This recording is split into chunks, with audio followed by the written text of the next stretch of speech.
Hi, I'm Megan, and welcome to Lesson 2 of Intro to Nosework. Before we dive into Lesson number 2, I just want to discuss Lesson number 1 and make sure your dog is ready for the new games we're going to introduce. In Lesson 1, we left off with a search where we've been placing 10 to 12 open containers, and our dog happily searches to find 5 or 6 treats that we've placed. The entire time they are having a good time, they are focused, they are finding all 5 or 6 treats, they're not taking any breaks, they're not stopping out of frustration, confusion, or stress, but they're happily working and gobbling up those treats. If you have those benchmarks for your lesson number 1, then you're ready to dive right into lesson number 2. Let's talk about a really important cue in your Nosework training, and that is the finished cue. The finished cue is going to happen at the end of your dog search after they have found all of their hides or eaten all of the treats with where we're at now in our training. When your dog hears the word finished, you are going to throw a great big party. What that party looks like is going to depend on your individual dog. What does your dog think is just the best? For most dogs, it's actually going to be a whole bunch more yummy treats. They're getting a bunch of yummy treats for searching, and then when they hear finished, they get to come back to you and get a whole bunch more yummy treats. But for some dogs, that party might also include some scratches behind the neck or on their bum. It could include playing a little bit of tug. If your dog loves playing with their toys, use this finished cue as an opportunity to bring out a toy for them to have fun. This party is going to last all the way from you saying finished to your dog in the search area until they get to their rest area.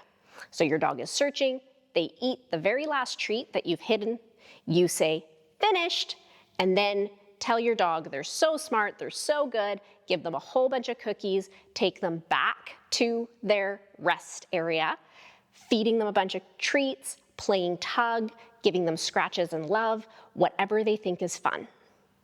One thing I used to do with my older dog, Brophy, when he was younger, was run back to the car. He thought running was super fun when he was younger, and that was a great way to add to our party. So he would get a whole bunch of treats until we left the building, then we would run back to the car, and then he'd get a whole bunch more treats when I put him in the vehicle. We want to make sure that our dog doesn't think that the finished cue means the fun is over. If your dog thinks that when they are done searching, the fun is over, and maybe they're going to get one little treat from you, then they have to go sit in a rest area by themselves, they're not going to want to stop searching. They're going to end up playing Catch Me If You Can whenever you want to finish their search. So if you make your finished cue a really big, exciting party, your dog is going to want to be a fast and efficient searcher so they can finish playing the searching game and get on to their great big party. All right, let's dive into part 1 of lesson number 2. You're going to pick up a little bit where we left off in lesson number 1.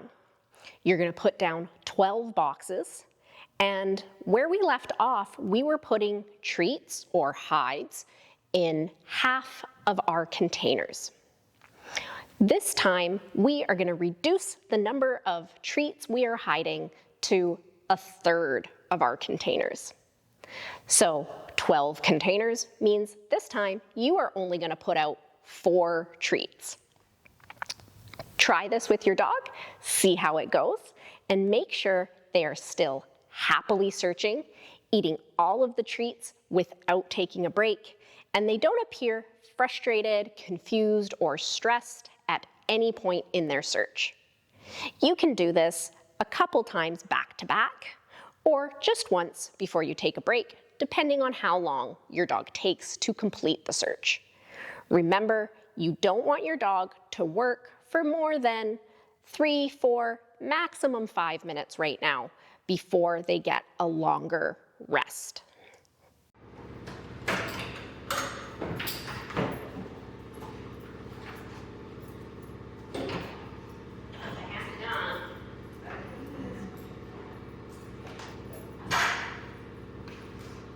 And really, really nice.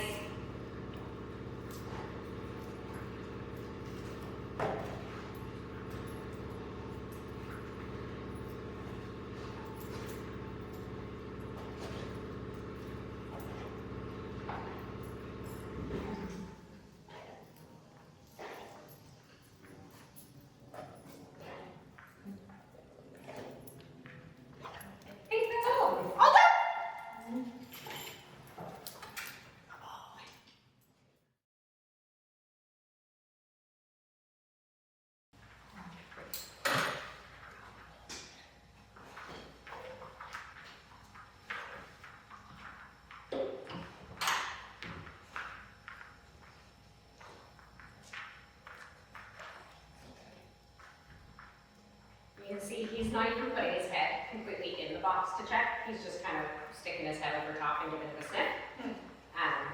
And yeah, you don't need to put their nose right in it.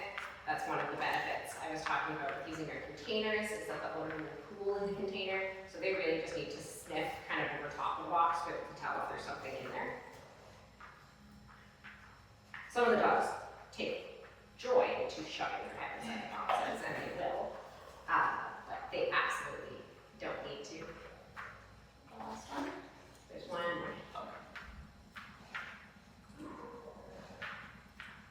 Nice. Good job. Good job, buddy. You did it. All done. All done. Cool. And we're going to do 2 back-to-back searches. You can just tuck in the other 2.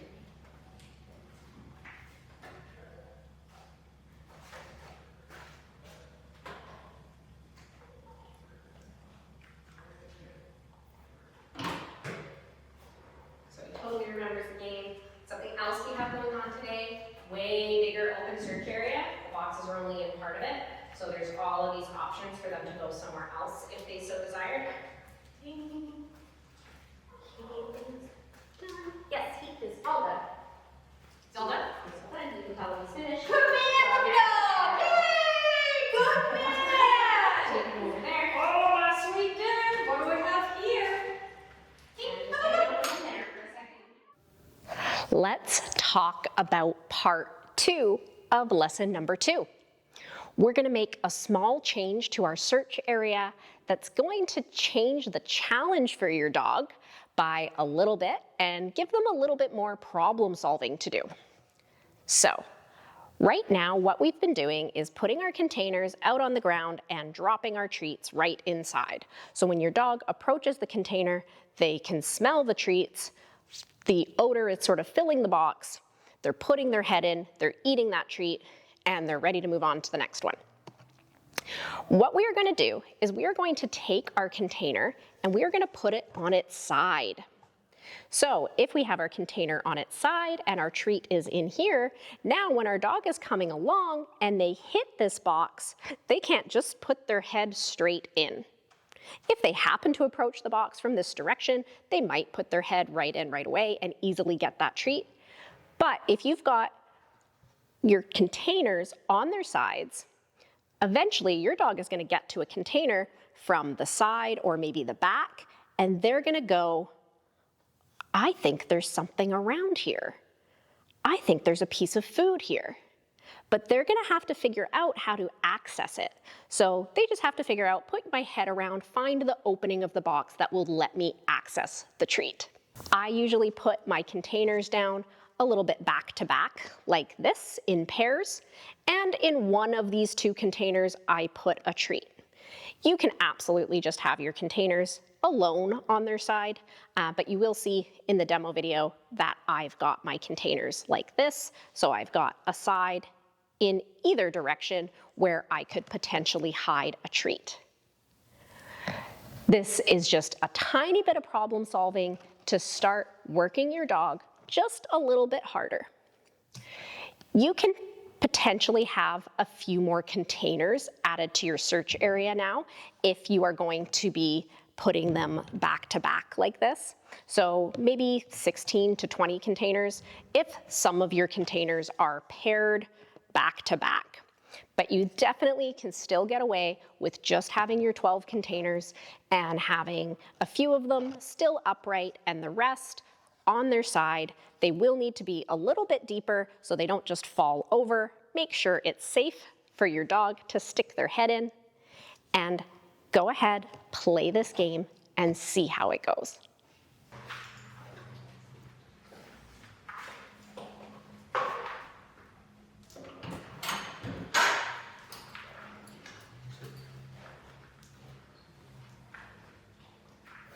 So we're going to see probably a turn. Oh, not quite.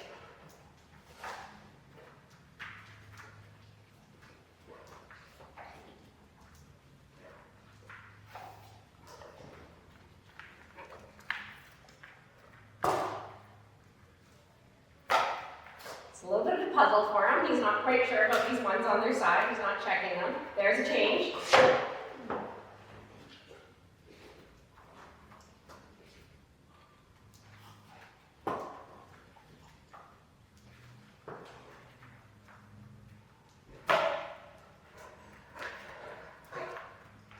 And so because he wasn't being successful, he's just going to expand his search area, see if there's anything more interesting out in the world.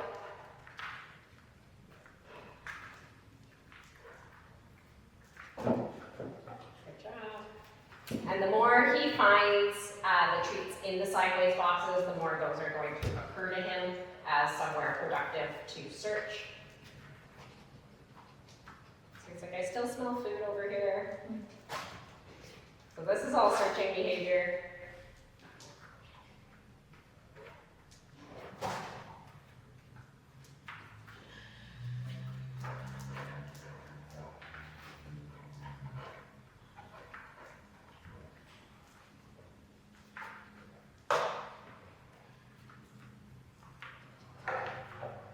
So you're starting to use his nose a little bit more. Can you guys hear him? Oh, yeah. Totally.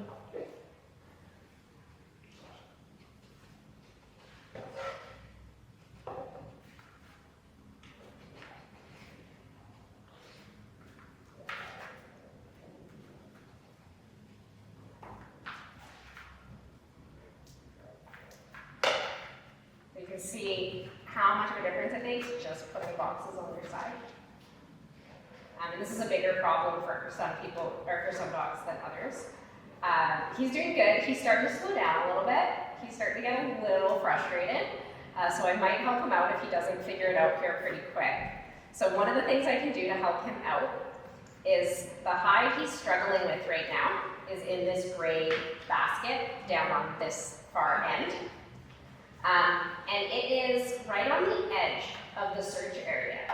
So he's not getting out to the edge. So I'm going to give him a little bit of a help. Or I'm going to actually wait. He's coming this direction. When he goes back, he might go that way. Okay. So I'm going to help. So I'm just going to take one of the empty boxes. And I'm going to take it out. And I'm going to put it on this side of that box. And that's just going to help him get over here. We saw a little turn there. And he says, wait, maybe there's something over in this direction. Like, there's crumbs in this box, let me lick them up. I'm not quite sure why I'm still in here. So just helping him get on this side of that box and making that box not in the corner and bringing it kind of more into the middle can help him. There's a nice turn there. See this turning? Mm-hmm. That's all off the word. He's like, there's something back here. That's awesome. Really nice. Awesome. All done. So he's finished. Cosmo, finish. Oh, yeah. Cosmo, come on. That was cool. Oh, that's cool. No, you got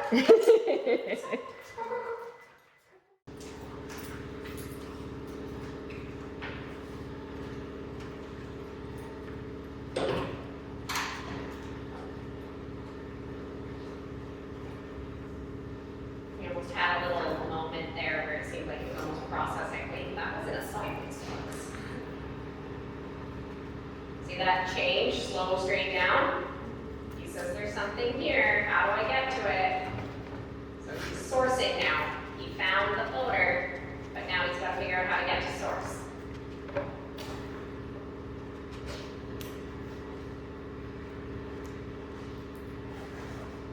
You know, and one of the tricky things when you introduce dogs to a target odor is sometimes getting them to really want to get to the pinpoint of source, to really like get there. The cool thing about searching for food is the dog is going to want to pinpoint source. That's what the reward is. So there's no guessing or funny business about, really nice, about whether or not, like, am I close enough? Are you eating? If you're not eating, you're not close enough. Keep going. Awesome, all done. Good boy. Finished. Yay, good boy, good boy. Out you go.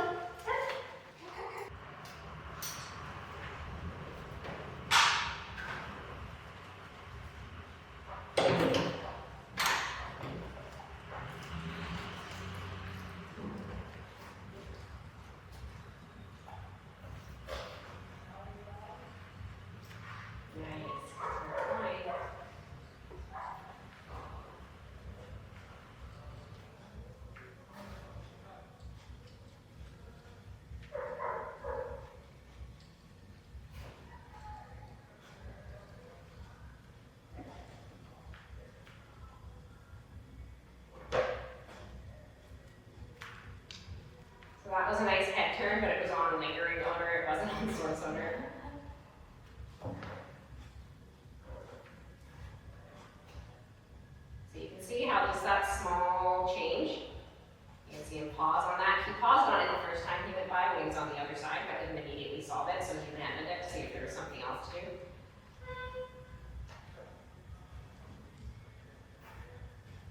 So he's got one more. Against the pillar over on this side, and he was unproductive on a lot of the boxes, so he's just checking out to see if there's anything more exciting in the search area. But you'll see him come right back because this is where the value has been.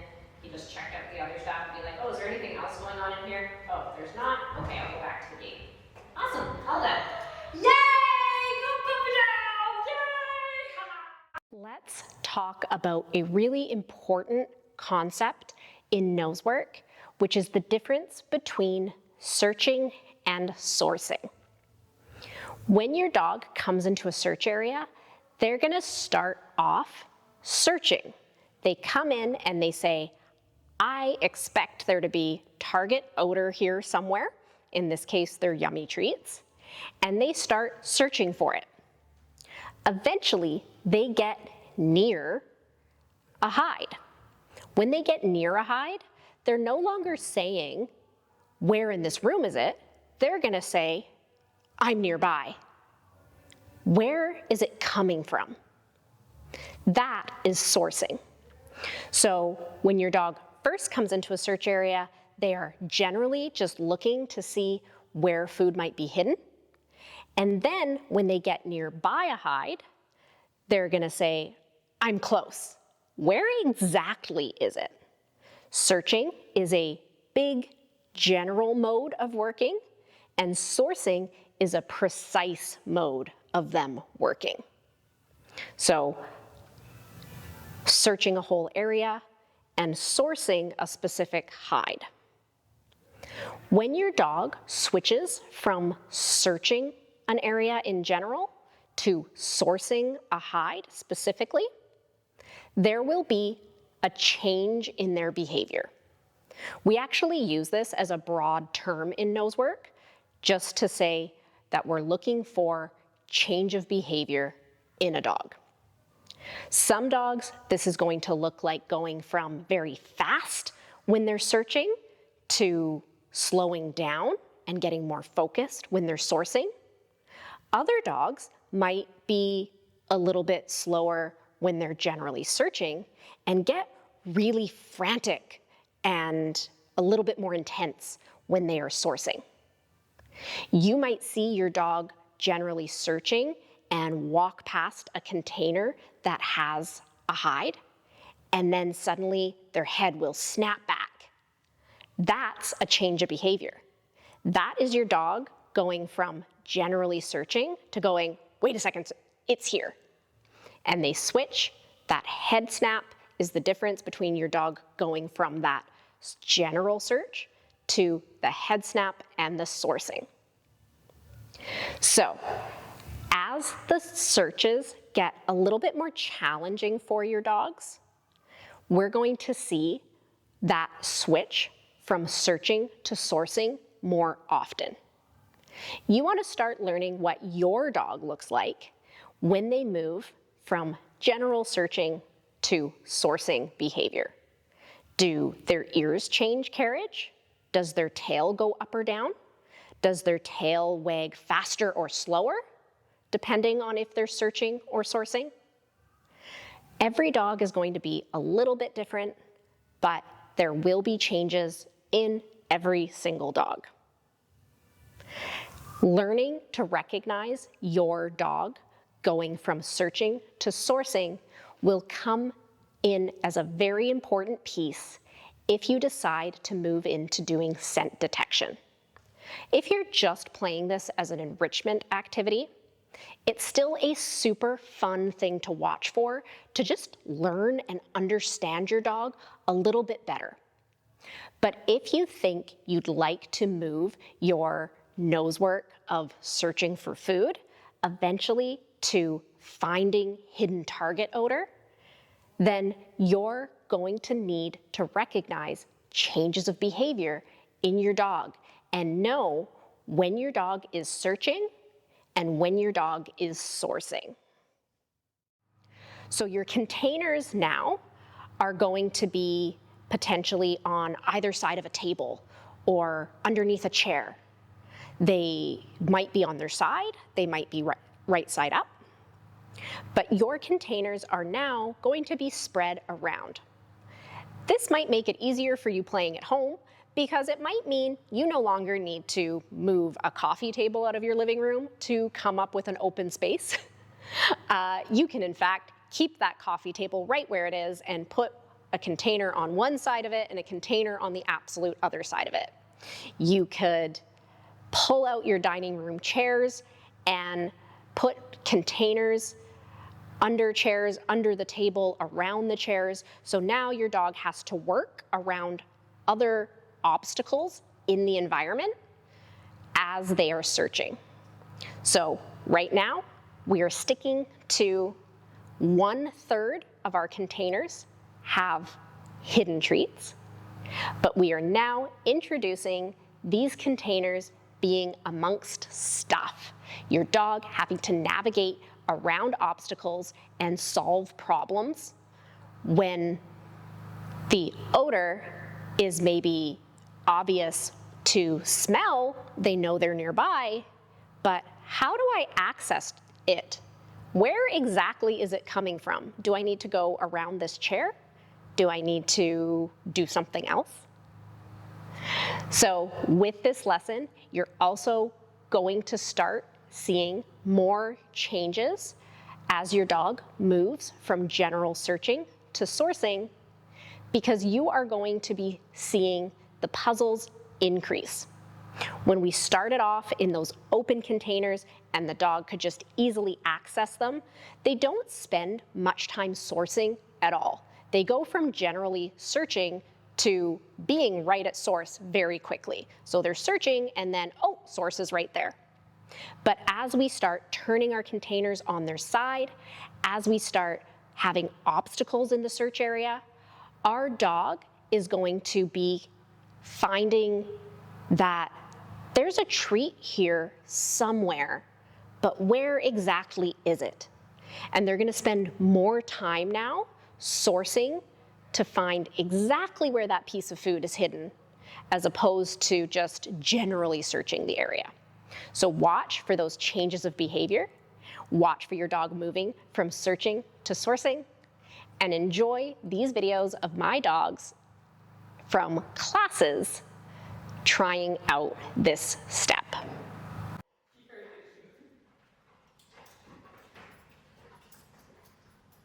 Nice. Did you see him sniff, move on, and then head snap back? Yeah. That's one of those changes of behavior. And sometimes we'll see that. I kind of refer to it as sort of that double take. They sniff something, and then they're like, wait a second, there was something there.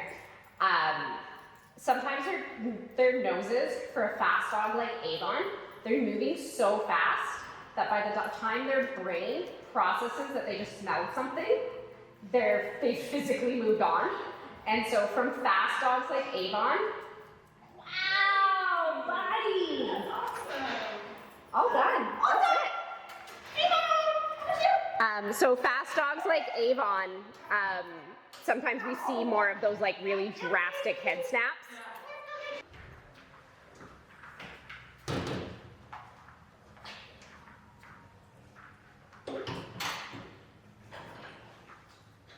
You can see a drastic difference between Avon and Titus, and they cause most of all somewhere like a little bit between. There's no right or wrong way to be a search dog. You can see he's just as effective, and like, look at him, use his nose. He's now created a bigger problem for himself. We'll see. Oh, yeah, really smart. Sorry. That was really, really smart. Good boy. That's really nice tenacity of just being like, oh, I made so I can't get it. That's fine. I'll just flip it over. Just flip it over.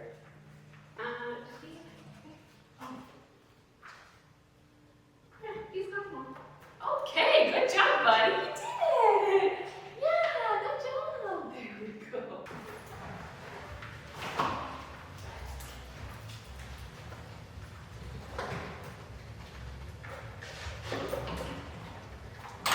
So there was a slight change of behavior there from him in that if you were listening, the intensity of his sniffing changed when he was over there.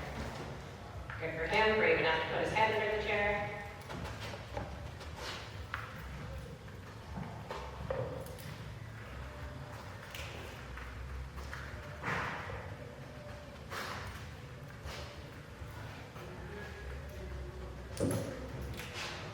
Just like that, he's all done. Yes, good boy. Good boy about that. Yeah.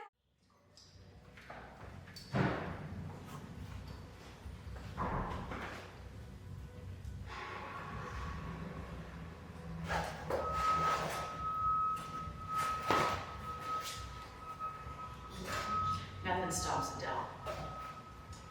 I like that tenacity, but I do not want that to come crashing down and scare the daylights out of him and discourage him from that kind of tenacity.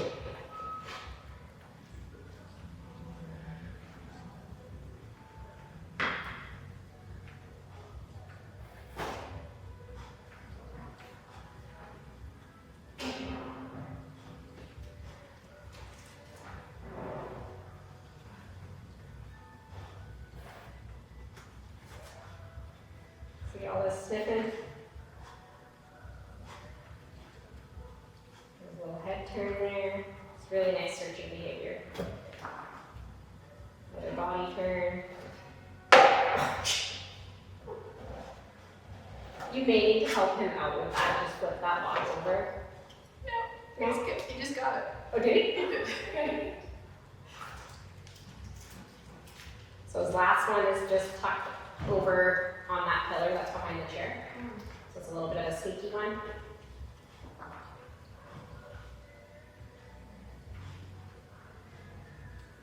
And you can see how much value there are for the boxes and that the gate's wide open right now. And he started going out. And he has enough value for the boxes that he's not even interested in going and checking out the lobby or exploring anything else. Really nice. That's the last one. Yay! Good man! Good man! Good man! Good man! I hope you had fun with lesson number 2 of Intro to Nosework. If you're having fun, don't forget to like this video and hit subscribe. That's going to help other people find these lessons so even more dogs can enjoy playing this fun game. We really appreciate any sharing you do of these videos with your friends, families, and members of your community who just love their dogs.